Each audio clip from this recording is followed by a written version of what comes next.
नमस्कार विद्यार्थियों। आज हमारे अध्ययन का बिंदु है जैविक और अजैविक संसाधन। जैविक और अजैविक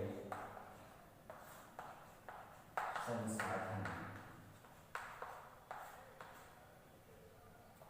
विद्यार्थियों, हमने संसाधनों का अध्ययन किया, संसाधनों का वर्गीकरण किया। उसमें सबसे पहले था उत्पत्ति के आधार पर।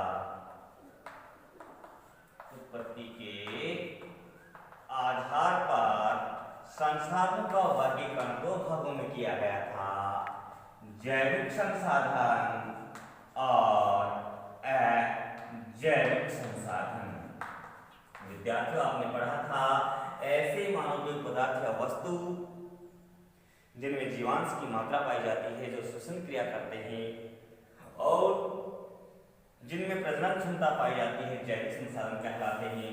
लेकिन जैविक के यहाँ ए लग गया तो इसका उल्टा हो जाता है, अर्थात ऐसे मानवीय पदार्थ या वस्तु जिनमें न तो जीवांश की मात्रा पाई जाती है, ना ही प्रजनन क्षमता पाई जाती है और ना ही ये श्वसन क्रिया करते हैं। विद्यार्थियों, अब हमें बताना है कि जैसे वनस्पति है, जीव जंतु है, मनुष्य है, जीव जंतु और वनस्पति, ये सब जैविक संसाधन में आते हैं। अजैविक संसाधन में वायु है, मृदा है, जल है, खनिज हैं आदि अजैविक संसाधनों में शामिल किए जाते हैं। तो विद्यार्थियों, आज इस अध्याय में हम इन्हीं का अध्ययन करने जा रहे हैं, जिनमें सबसे पहले हम पशु संसाधन की बात करते हैं, यानी जीव जंतु बात हुई आ जाती है। तो इसमें हम सबसे पहले आज पशु संसाधन की बात करते हैं। विद्यार्थी लीजिए, पशु संसाधन। पशु संसाधन। विद्यार्थियों, भारत एक कृषि प्रधान देश है। कृषि प्रधान देश होने के कारण भारत में बहुत प्राचीन काल से कृषि कार्य होता आ रहा है और कृषि कार्य में पशुधन की आवश्यकता बहुत अधिक होती है। रहड़ चरस के रूप में काम किया जाता था, खेतों की जुताई में इसका उपयोग किया जाता था और कृषि से संबंधित अन्य कार्यों में इसका बहुत उपयोग किया जाता था।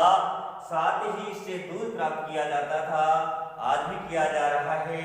इसके दूध से घी, पनीर इत्यादि मावा वगैरह अन्य वस्तुएं बनाई जाती हैं।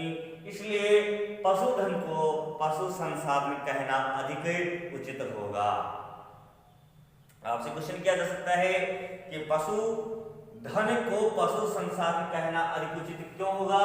तो आपको बताना है कि पशुओं के द्वारा, अर्थात पशु है वो मनुष्य जीवन में बहुत उपयोगी है।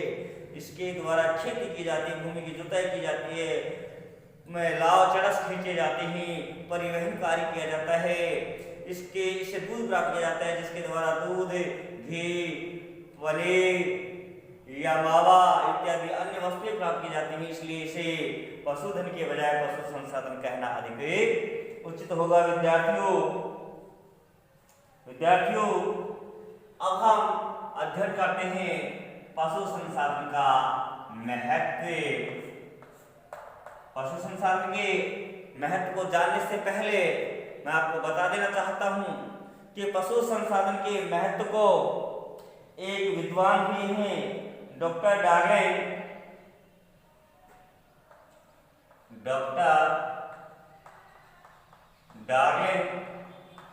एक विद्वान भी हैं। इन्होंने पशु संसाधन के महत्व को इस प्रकार से व्यक्त किया है।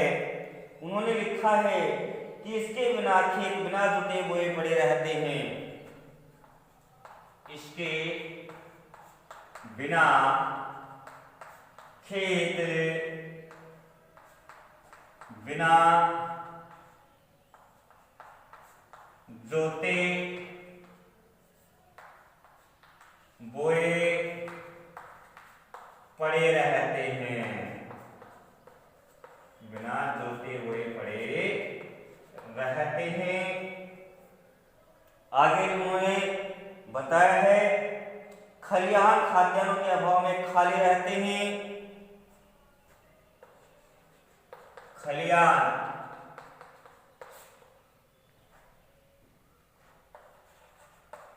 खाद्यान्नों के अभाव में खाली पड़े रहते हैं। कोमा आगे बताया है कि शाकाहारी देश में इसके अभाव में पौष्टिक पदार्थों का अकाल पड़ा रहता है।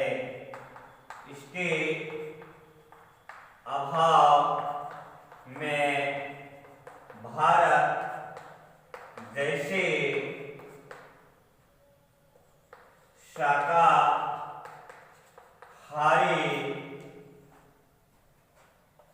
देश में पौष्टिक पदार्थों का अभाव रहता है। इस प्रकार से डॉक्टर डार्लिंग ने पशु संसाधन का महत्व स्पष्ट किया है। विद्यार्थियों, अब हमें इतना तो बता दिया हमने। ये आपसे छोटा क्वेश्चन भी किया जा सकता है कि ये कथन किसने दिया, या डॉक्टर डार्विन ने पशु संसाधन का महत्व किस प्रकार से अभिव्यक्त किया है। तो इस कथन को याद रखना है। ये कथन दे दिया जाए तो आपको नाम याद रखना है कि कथन किसका है। आगे बढ़ते हैं विद्यार्थियों। तो हमें बताना है कि इसके महत्व के बारे में। नंबर 1, कृषि कार्यों में विद्यार्थियों में बताना होगा कि आरंभ में पशु संसाधन का महत्व रहन चरस आदि द्वारा सिंचाई के रूप में पशु संसाधन का महत्व था। यानी रहन चरस आदि के द्वारा सिंचाई कार्य पशुओं के द्वारा की जाती थी। विद्यार्थियों, इसका कार्य खेतों की जुताई अर्थात खेतों की जुताई में इसका उपयोग किया जाता था। लेकिन वर्तमान में नवीन उपकरणों के आने के कारण इस रूप में अवे पशु संसाधन का महत्व धीरे धीरे घटता जा रहा है। विद्यार्थियों, नंबर 2 है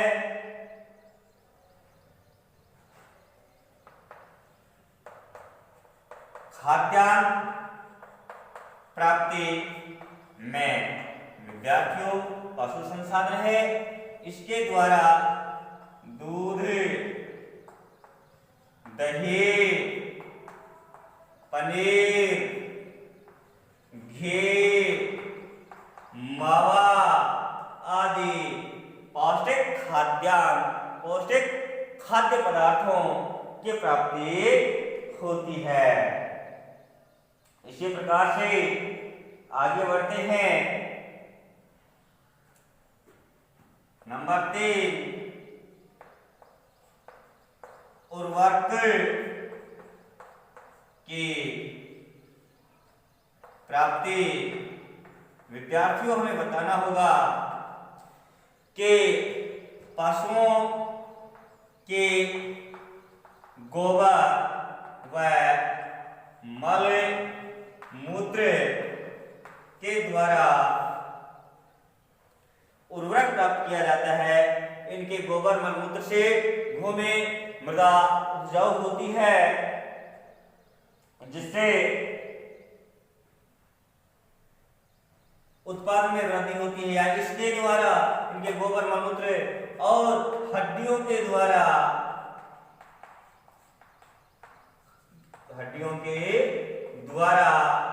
खाद बनाया जाता है। इसके बाद पशु संसाधन का महत्व अगले रूप में बताना है विद्यार्थियों, और वह है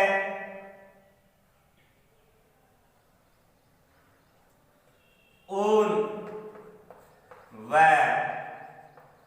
चमड़ा प्राप्ति में इसका महत्व है। विद्यार्थियों, जो पशु हैं उनके द्वारा ऊन और चमड़े की प्राप्ति होती है। ऊन के द्वारा गलीचे, नमदे, गर्म वस्त्र बनाए जाते हैं, तथा जो चमड़ा है इनके द्वारा जूते और गर्म वस्त्र तैयार किए जाते हैं। नंबर 5, मांस प्राप्ति में इसका महत्व है। विद्यार्थियों, भारत में बहुत सारे बूचड़खाने हैं जिनके द्वारा पशु को काटा जाता है और उससे मांस प्राप्त किया जाता है, जिससे बहुत बड़ी जनसंख्या की भोजन आपूर्ति होती है। नंबर 6, छठा है परिवहन यानी यातायात के रूप में।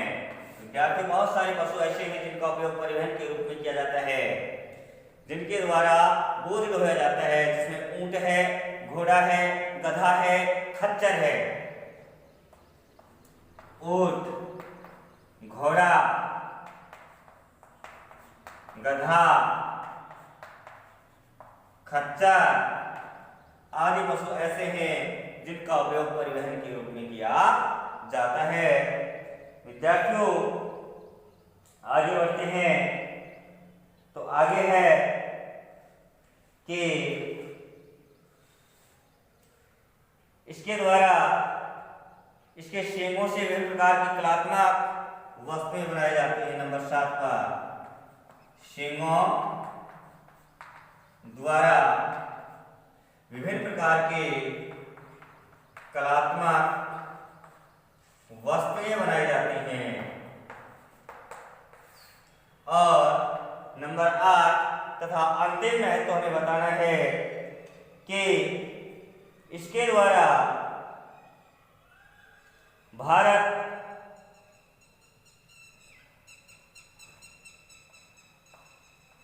के राष्ट्रीय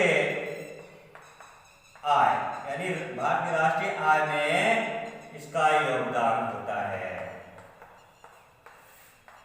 इस प्रकार से हम पशु संसाधन का महत्व बताएंगे। लेकिन ध्यान रहे विद्यार्थियों, जैसे जैसे आधुनिक तकनीक का आविष्कार हुआ है, आधुनिक तकनीक के आविष्कार के बाद धीरे धीरे पशु संसाधन का महत्व घटने लगा है। इस बात को हमें ध्यान में रखना होगा। अब हमें कुछ आंकड़े बताने होंगे कि भारत में विश्व का लगभग 20% पशु संसाधन भारत में पाला जाता है। संपूर्ण विश्व का 20% पशु संसाधन भारत में पाला जाता है। और साथ में हम अलग अलग पशुओं के बारे में बताएंगे कि गाय, भैंस, बकरी, इनका हमें अनुपात बताना होगा। ध्यान रहे विद्यार्थियों, भारत में विश्व के 12.7% गायें पाली जाती हैं, 12.7%। और विश्व के 56.7% भाग में भैंस पाली जाती हैं। विद्यार्थियों, भारत में गायों की संख्या सबसे अधिक है, फिर भी अनुपात कम है। इससे सिद्ध होता है कि संपूर्ण विश्व में गाय पालन सबसे अधिक किया जाता है, गायों की संख्या सबसे अधिक है। भैंसों की संख्या भारत में कम है, फिर भी अनुपात सबसे अधिक है। इसका मतलब भैंसों की संख्या विश्व में कम है। तो कुल मिलाकर बताना है कि भारत में विश्व की 12.7% गाय पाली जाती है तथा 56.7% भैंस पाली जाती है। इसी के साथ में भाई 14.5% बकरियां पाली जाती हैं। 14.5% बकरियां पाली जाती हैं। इस प्रकार से हमें ये पशु संसाधन से संबंधित आंकड़े याद रखने होंगे। क्या विश्व के कुल पशु संसाधन का भाग में 20% पशु संसाधन पाला जाता है, जिसमें विश्व के 12.7% गाय भारत में पाली जाती हैं, विश्व के 56.7% भैंस भारत में पाली जाती हैं, विश्व के 14.5% बकरियां भारत में पाली जाती हैं। इस प्रकार से हमें पशु संसाधन का महत्व डॉक्टर डार्लिंग के माध्यम से बताना है, फिर इसके जो महत्व है वो पॉइंट टू पॉइंट बताने हैं, फिर हमें ये पशु संसाधन के महत्व से संबंधित आंकड़े हैं ये याद रखने होंगे विद्यार्थियों। अब मैं आपको ले चलता हूं भारत में पशु पालन के क्षेत्र कौन कौन से हैं, कितने भागों में भारत को बांटा गया है। लीजिए, भारत में पशु संसाधन के क्षेत्र, पशुपालन के क्षेत्र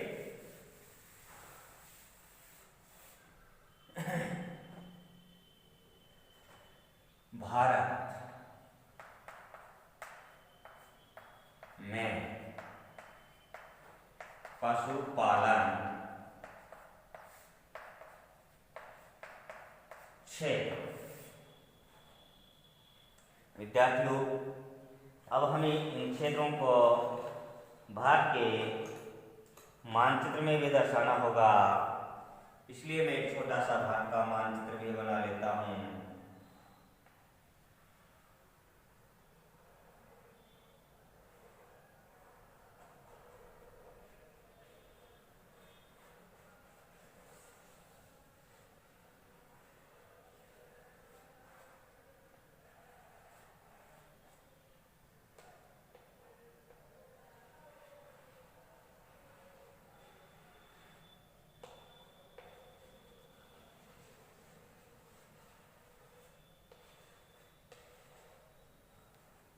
लीजिए विद्यार्थियों, भारत में पशुपालन क्षेत्रों का अध्ययन करते हैं तो हम बताएंगे कि भारत को पशुपालन की दृष्टि से 4 क्षेत्रों में बांटा गया है, जिसमें सबसे पहले आता है हिमालय पर्वतीय क्षेत्र। हिमालय पर्वतीय क्षेत्र। विद्यार्थियों ध्यान रहे, मैंने बताया है सबसे पहले कि भारत को पशुपालन की दृष्टि से 4 क्षेत्रों में बांटा गया है, जिसमें पहला पशुपालन क्षेत्र है हिमालय पर्वतीय क्षेत्र। अब इसमें हमें बताना होगा क्षेत्र कि हिमालय पर्वतीय क्षेत्रों में कौन कौन से क्षेत्रों को शामिल किया जाता है। तो लीजिए विद्यार्थियों, यहाँ आपको ध्यान देने की आवश्यकता है। ये जो मोड है यहाँ से और यहाँ तक, इसके बाद यहाँ से लेकर के और ये पूरा ये क्षेत्र है नंबर 1। कौन सा? हिमालय पर्वत ये क्षेत्र पशुपालन का एक क्षेत्र ये है। अब हमें इस क्षेत्र में राज्यों के नाम बताने होंगे कि यहाँ कौन कौन से राज्य हैं। विद्यार्थियों, जब हम राज्यों के बारे में अध्ययन करते हैं तो पता है यहाँ J&K,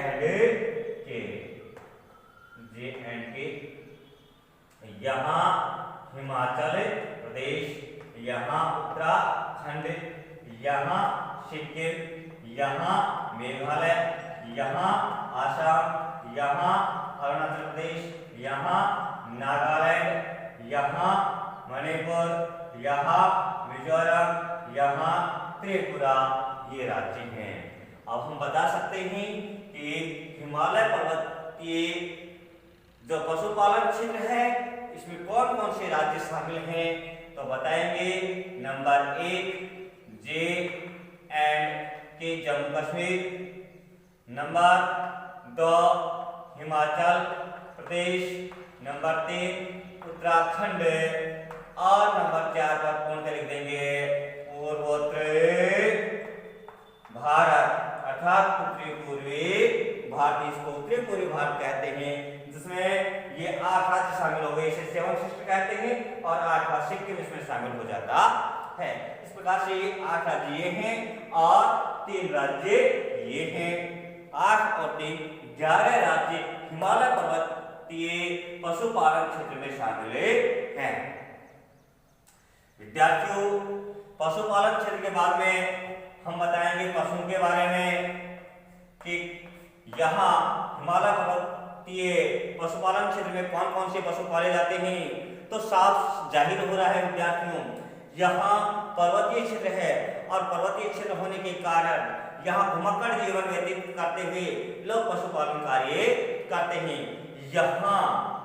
यहाँ भूटिया, गद्दी, गुज्जर, बकरवा आदि जनजातियों के द्वारा घुमक्कड़ जीवन व्यतीत करते हुए पशुचारण किया जाता है, जिसे चलवासी पशुचारण कहते हैं।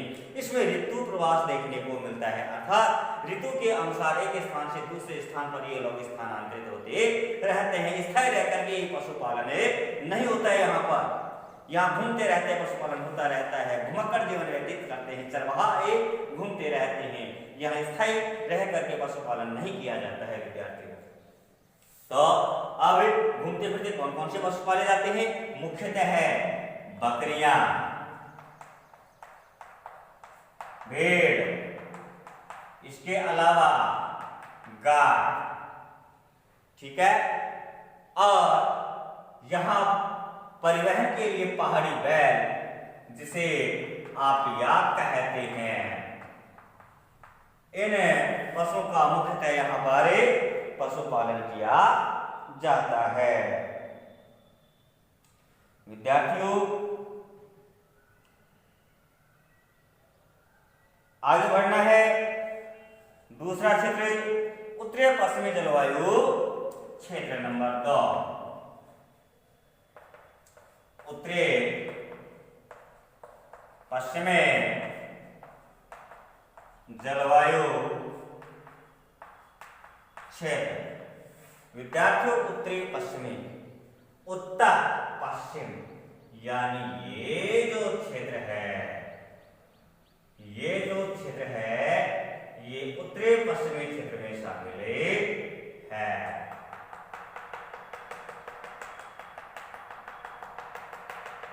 नंबर 2, ये उत्तरी पश्चिमी क्षेत्र में शामिल है। अब इसमें कौन कौन से राज्य शामिल हैं विद्यार्थियों? यहां पर तो है पंजाब, यहां पर है HR,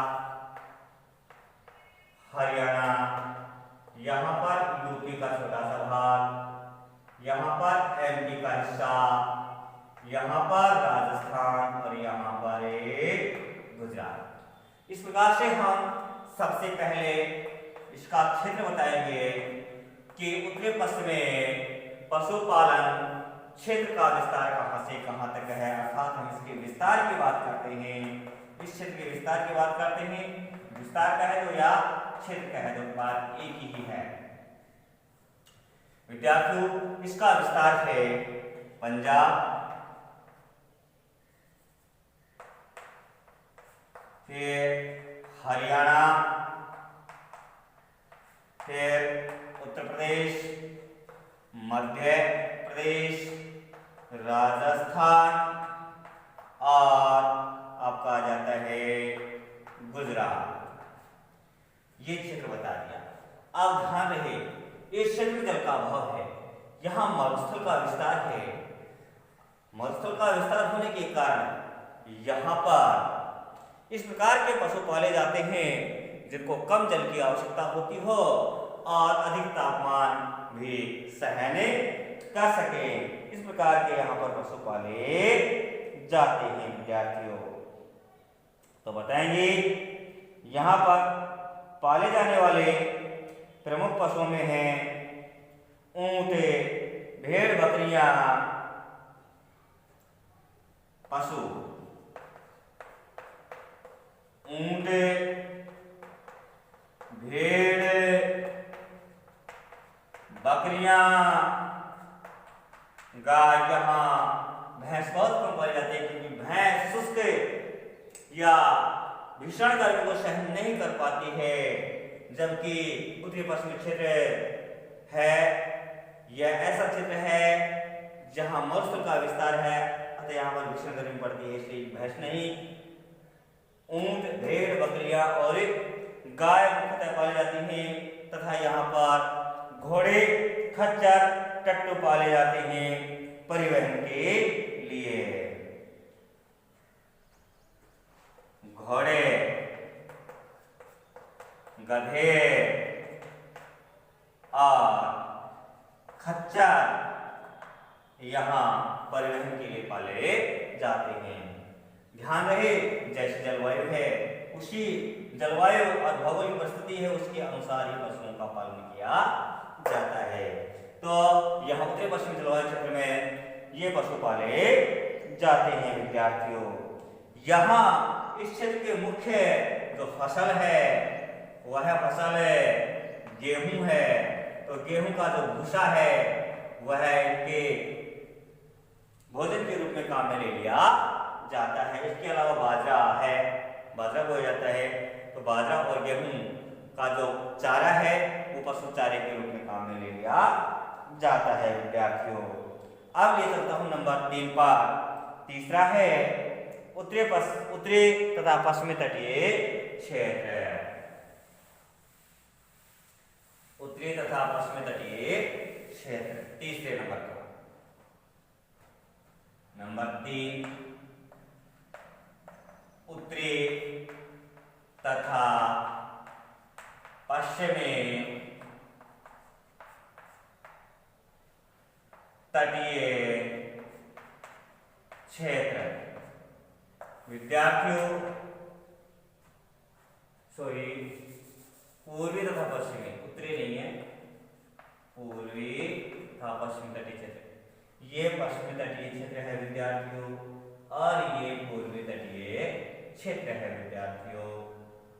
तो ये नंबर 3 है।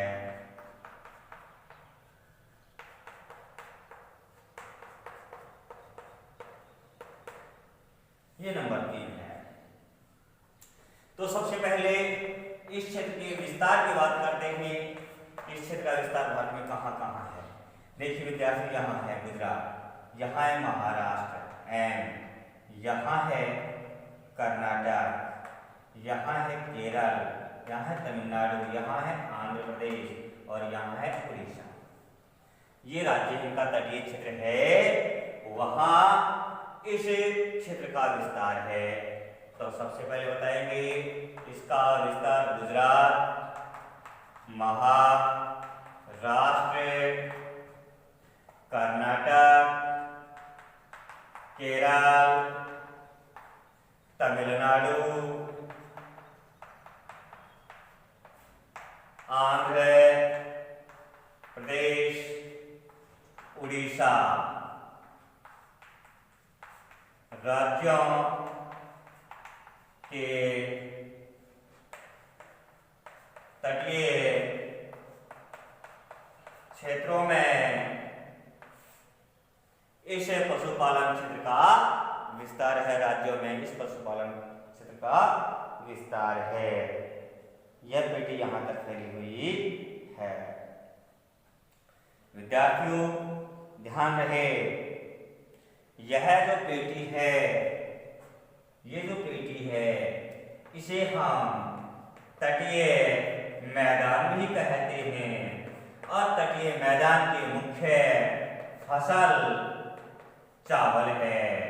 तो चावल के जो डंठल हैं उनको पशु चारे के रूप में काम में लिया जाता है। तो ध्यान रखिए तटीय मैदान है, तटीय मैदान की मुख्य फसल चावल है। और चावल के जो डंठल हैं उनको पशु चारे के रूप में यहाँ पर काम में लिया जाता है। यहाँ के प्रमुख पशु कौन कौन से हैं तो बताएंगे। यहाँ के प्रमुख पशुओं में भैंस है जिसका उपयोग दूध उत्पादन में किया जाता है, और भैंसा है जिसका उपयोग परिवहन में किया जाता है। यहाँ के ये ही मुख्य पालतू पशु हैं। विद्यार्थियों, यहाँ जो भैंस है उनकी नस्ल कमजोर पाई जाती है, क्योंकि यहाँ जो पशु भैंस हैं उन भैंसों को चावल के साबुत डंठल डाले जाते हैं, जिससे पशुओं को पूर्ण पोषण प्राप्त नहीं हो पाता है। इसलिए यहाँ की जो भैंस हैं वो निम्न नस्ल की हो जाती हैं, इनकी नस्ल अच्छी नहीं होती है, कम दूध देती हैं। इसके बाद हम चौथे क्षेत्र पर पहुंचते हैं जिसका नाम है मध्यम वर्षा वाले क्षेत्र। नंबर 4, मध्यम वर्षा वाले क्षेत्र। विद्यार्थियों, अब जो ये बच गया है ये मध्यम वर्षा वाला क्षेत्र है। इस मध्यम वर्षा वाले क्षेत्रों में कौन कौन से राज्य शामिल हैं तो ऑप्शन देख रहे हैं। यहाँ पर यूपी का हिस्सा है, यहाँ पर बिहार है, यहाँ पर पश्चिम बंगाल है, यहाँ पर झारखंड है, यहाँ पर आपका छत्तीसगढ़ है, यहाँ पर मध्य प्रदेश का हिस्सा भी है, यहाँ पर महाराष्ट्र, कर्नाटक, केरल, तमिलनाडु, आंध्र प्रदेश का अंतर्वर्ती क्षेत्र शामिल है। तो बताएंगे यूपी, बिहार। विस्तार की बात कर रहे हैं तो विस्तार में बताना है कौन। तो ये यूपी, बिहार, झारखंड, पश्चिम बंगाल, छत्तीसगढ़ है, फिर आ जाता है आपका मध्य प्रदेश, फिर महाराष्ट्र, इसके बाद कर्नाटक, केरल, तमिलनाडु और आंध्र प्रदेश तथा उड़ीसा के अंतर्वर्ती क्षेत्र इस क्षेत्र में शामिल है। यहाँ तक इस क्षेत्र का विस्तार है। विद्यार्थियों, अब बताना है कि यहाँ के मुख्य फसल ज्वार और बाजरा है। ज्वार, बाजरा यहाँ के मुख्य फसल है। अतः ज्वार और बाजरा यहाँ के पशुओं को पशु चारे के रूप में खिलाया जाता है। विद्यार्थियों, यहाँ सबसे मुख्य पालतू पशु है भेड़। लेकिन यहाँ की जो भेड़ है सर्वाधिक संख्या में भेड़ें पाली जाती हैं यहाँ इस क्षेत्र में, भारत में। लेकिन यहाँ की भेड़ों से ऊन सबसे घटिया किस्म की प्राप्ति होती है। इसके अलावा गाय और भैंस भी पाली जाती हैं। लेकिन ध्यान रहे, यहाँ ज्वार बाजरा को काट कर नहीं डाला जाता है, सीधे डंठल डाले जाते हैं। इसलिए यहाँ पशुओं की पेट पूर्ति नहीं हो पाती है। पेट पूर्ति नहीं होने के कारण पशुओं की नस्लें घटिया होती चली जाती है। इस प्रकार से भारत में पशुपालन क्षेत्र हैं। यहीं पर हमारा अध्ययन बिंदु विद्यार्थियों समाप्त होता है। कल मैं आपको लेकर चलूंगा भारत के प्रमुख पालतू पशुओं पर। आज हमारा अध्ययन बिंदु यहीं समाप्त होता है। नमस्कार विद्यार्थियों।